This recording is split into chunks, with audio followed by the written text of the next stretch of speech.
एक गांव में एक जमींदार था। उसके पास कई नौकर काम करते थे, जिनमें गांव से लगी बस्ती एक जग्गू भी था।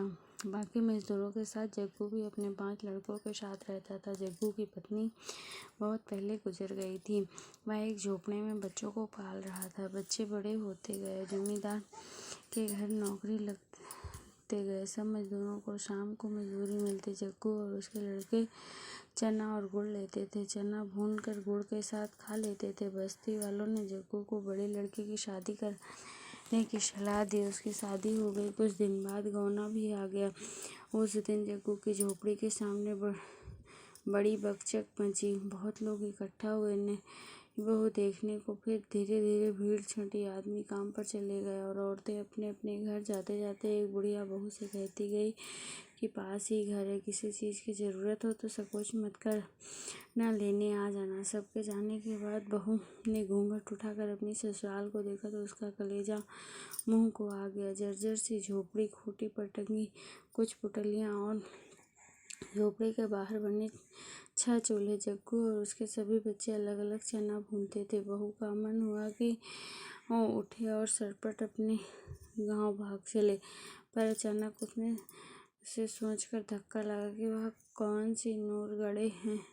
माँ है ही नहीं। भाई भौजाई के राज में नौकरानी जैसी जिंदगी ही तो गुजारनी होगी। यह सोचते हुए वह बुक्का फाड़ रोने लगी। रोते रोते थक कर शांत हुई। मन में कुछ सोचा। पड़ोसन के घर जाकर पूछा, अम्मा एक झाड़ू मिलेगा? बुढ़िया अम्मा ने झाड़ू, गोबर, मिट्टी दी, साथ में अपनी पोती को भेज दिया।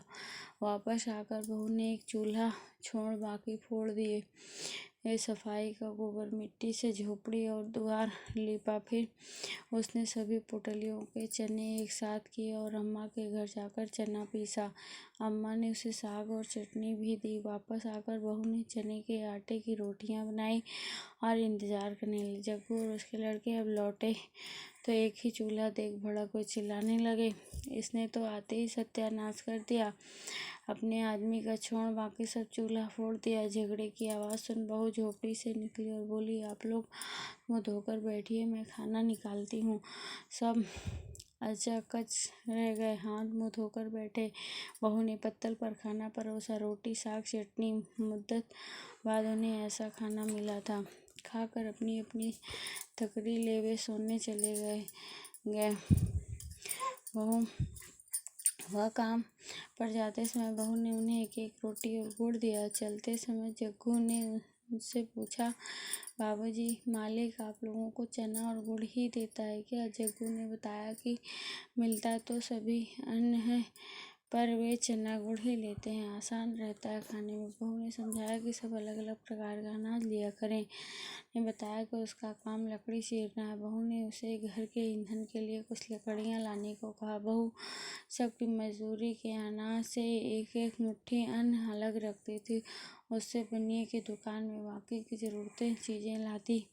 जग्गू की गृहस्थी धड़ल्ले से चढ़ पड़ी। एक दिन सभी भाइयों और बाप ने की मिट्टी से झोपड़ी के आगे बाड़ बनाया। बहू के गुण गांव में चर्चित होने लगे। जमींदार तक बात पहुंची। वह कभी कभी बस्ती में आया करता था। आज वह जग्गू के घर उसकी बहू को आशीर्वाद देने पैर छू प्रणाम किया तो जमींदार ने उसे एक हार दिया। माथे से लगाकर बहू ने कहा, मालिक ये हमारे किस काम आएगा? इससे अच्छा होता कि मालिक हमें 4 लाठी जमीन दिए होते। झोपड़ी के दाएं बाएं तो एक कोठरी बन जाती। बहू की चतुराई पर जमींदार हंस पड़ा। बोला, ठीक है, जमीन तो जग्गू को मिलेगी ही, लेकिन यह हार तो तुम्हारा हुआ। एक स्त्री है जो परिवार को एकजुट रखती है, घर संसार चलाती है, घर की मालकिन होती है। इसलिए कहा गया, औरत चाहे घर को स्वर्ग बना दे, चाहे नर्क। जीवन दर्शन।